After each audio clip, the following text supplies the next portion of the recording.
तो जो लोग नेशनलिस्ट फोर्सेस कहते हैं अपने आप को, उनको मुझे लगता है पढ़ना चाहिए।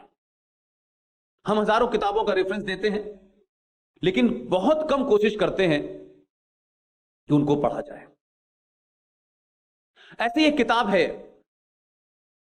India from Curzon to Nehru and after.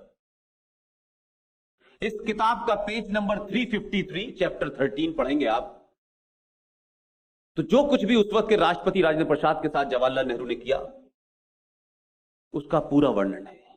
और इसका राइटर नेहरू जी के बड़े नजदीकी थे, जिनके कहने पे नेहरू जी ने दिल्ली के अंदर प्रेस क्लब ऑफ इंडिया को जमीन दी, और वही शख्स प्रेस क्लब ऑफ इंडिया के फाउंडर मेंबर थे, प्रेसिडेंट थे।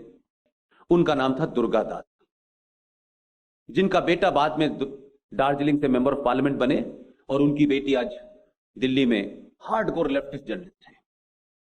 उस किताब को पढ़ेंगे तो वो पूरा चैप्टर आपको समझ आ जाएगा क्या हुआ। ये किताबें आई, कुछ ईमानदार लोगों ने लिखी, लेकिन उन किताबों को हम लोगों ने नहीं पढ़ा। इसी तरीके से आपके महाराष्ट्र के एक बड़े इंटेलेक्चुअल है, अब वो नहीं है, उन्होंने बड़ी अच्छी किताब लिखी। उन्होंने लिखा मुस्लिम पॉलिटिक्स इन सेकुलर इंडिया। उन साहब का नाम है हामिद दलवई, इसी महाराष्ट्र के थे। उस किताब का पेज नंबर 23 पढ़ लें तो हमारे देश में एक नैरेटिव क्रिएट किया गया। जिस तालीमी इदारे से पढ़ के मैं आया हूं, अलीगढ़ यूनिवर्सिटी से, उसके फाउंडर का नाम था सर सैयद अहमद खान। ये जो टू नेशन थ्योरी है, ये पाकिस्तान बनने का जो फिलॉसफी है, ये पहली बार अलीगढ़ मुस्लिम विश्वविद्यालय से पैदा हुई।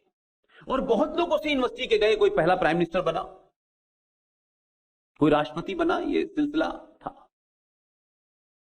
लेकिन उनके बारे में क्या नैरेटिव क्रिएट किया गया, हम जब पढ़ते थे तो हमने बताया गया कि सर सैयद साहब ने यह फरमाया है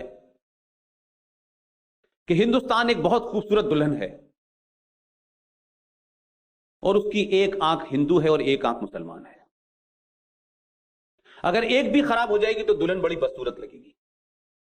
इतना बड़ा टॉपिक ये क्रिएट किया गया। तो जो भी सर सैयद पे लिखने वाले लोग थे उस दौर में, तो सबसे मैंने पूछा कि ये सेंटेंस कहां बोला था उन्होंने, कहां उनको ये इतना महान सेंटेंस बोलने का समय था जब वो पाकिस्तान के बारे में सोच रहे थे। तो पूरी रिसर्च बताती है, बड़े से बड़े दानिश्वर कई लोगों ने किताबें लिखी कि ये सेंटेंस तो बोले नहीं था। बल्कि 1857 के बारे में जो उन्होंने अपनी स्पीच दी है मेरठ में, उसमें उन्होंने मुसलमानों को लिटरली गालियां दी हैं।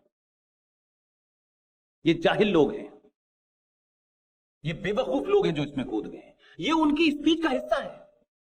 लेकिन सर सैयद क्योंकि वक्त की जरूरत थी, हमारी सरकारों की मजबूरियां थी, तो हमने एक ऐसे शख्स को सेकुलरिज्म का एपिटोम बना दिया। ये इस उनकी किताब में इसका जिक्र है। हाल में अभी 2-3 किताबें आई होंगी, मुझे लगता है कि आप लोगों के जहन से जरूर गुजरी होंगी, लेकिन अगर नहीं है तो प्लीज उनको पढ़िएगा।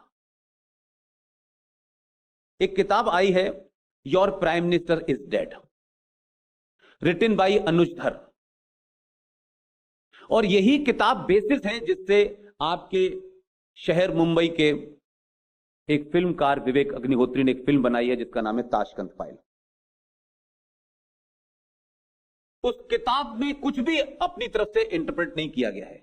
उस किताब में दुनिया भर से लाए डॉक्यूमेंट उन सबको दिखा दिया गया है और आपको किताब पढ़ने के लिए मौजूद है।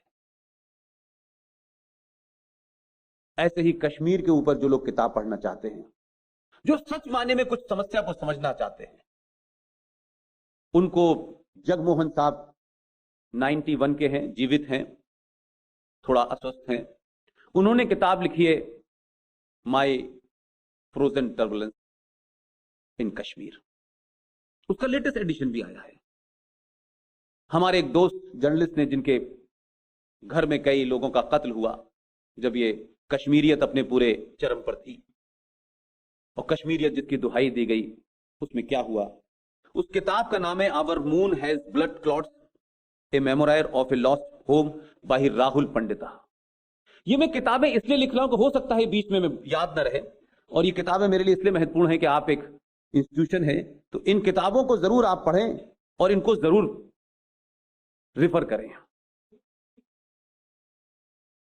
एक किताब है the clash of civilization and the remaking of world order. ये किताब एक पॉलिटिकल साइंटिस्ट हैं यूएस के, सैमुअल हंटिंगटन, इसको भी जरूर पढ़ें।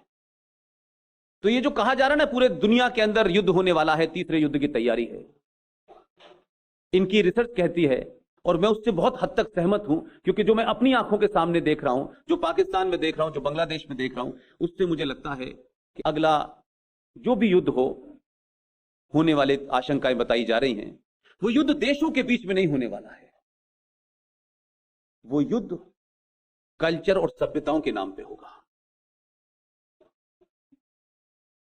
इस किताब को जरूर पढ़ें। ऐसे ही एक बहुत अच्छी किताब है, पता नहीं आप लोगों ने उसका जिक्र कभी देखा है कि नहीं देखा, अगर वो किताब आप पढ़ें तो उस किताब का नाम है, अनवर शेख की किताब है, इस्लाम एंड टेररिज्म। इस्लाम को समझने के लिए हिंदुस्तान के मुसलमान की तरफ देख करके अगर जिसने भी इस्लाम समझ लिया, समझ लीजिए वो कंफ्यूज हो गया। अगर इस पूरे खित्ते में, इस पूरे कॉन्टिनेंट में अगर इस्लाम का बदतरीन इस्तेमाल हो रहा है और इस्लाम के बारे में झूठ सबसे ज्यादा जो मुसलमान पूरी दुनिया के नहीं बोल रहे, उससे ज्यादा हिंदुस्तान, पाकिस्तान और बांग्लादेश में बोला जा रहा है। हमारे यहां इस्लाम एक मजहब नहीं है, इस्लाम एक डराने का हथियार है, अपनी नाजायज मांगों को मंगवाने का एक हथियार है। कैसे हुकूमतों को डराएं, कैसे समाज को डराएं, कैसे इस व्यवस्था को इतना डरा दें कि आप कोई भी बात कहें, सडन एकदम भीड़ तंत्र सड़कों पे निकलेगा। और मेरा अपना जाती एक्सपीरियंस ये कहता है कि इस डर ने इस देश की पुलिस को भी डराया है, जुडिशरी को भी डराया है, और समाज तो पहले से डरा हुआ था, इसीलिए आपने कंप्रोमाइजेस शुरू कर दिए थे। आपको लगा कि हम अपनी पहचान को थोड़ी देर के लिए कुछ कम भी कर दें किसी को खुश करने के लिए। तो गांधी जी से जो सफर शुरू हुआ वो लगातार आज भी जारी है। गांधी जी ने अपने जो एक भजन जिसको वो गाते थे, वो कहां लिखा मुझे नहीं पता, जिसने लिखा उसका नाम मुझे पता है। उस भजन को सेकुलर बनाया गया कि कैसे देखने में यह सेकुलर लगना चाहिए। यानी दुनिया में मैंने कहीं ऐसा नहीं देखा कि आपकी पहचान जो भी है, जैसी भी है, किसी को खुश करने के लिए आपने मिटा दिया, और यही काम आपने किया था जिसके कारण आप 1000 साल से गुलाम रहे। लेकिन जब वक्त आया तो फिर दोबारा आप वही काम कर रहे हैं। ईश्वर अल्लाह तेरा नाम सबको सम्मति दे भगवान, ये ओरिजिनल भवन का हिस्सा ही नहीं है, ये कहीं मिलता ही नहीं है। लेकिन ईश्वर भी आ गए उसमें, अल्लाह भी आ गए। 50वां एपिसोड है जो गांधी की लिखी हुई किताबें हैं कि मुसलमान गुस्से में थे तो इसलिए कहा इनको मंदिर में बुला लो, इनको मंदिर में नमाज पढ़ने दो, और अगर ये तुम्हें मारें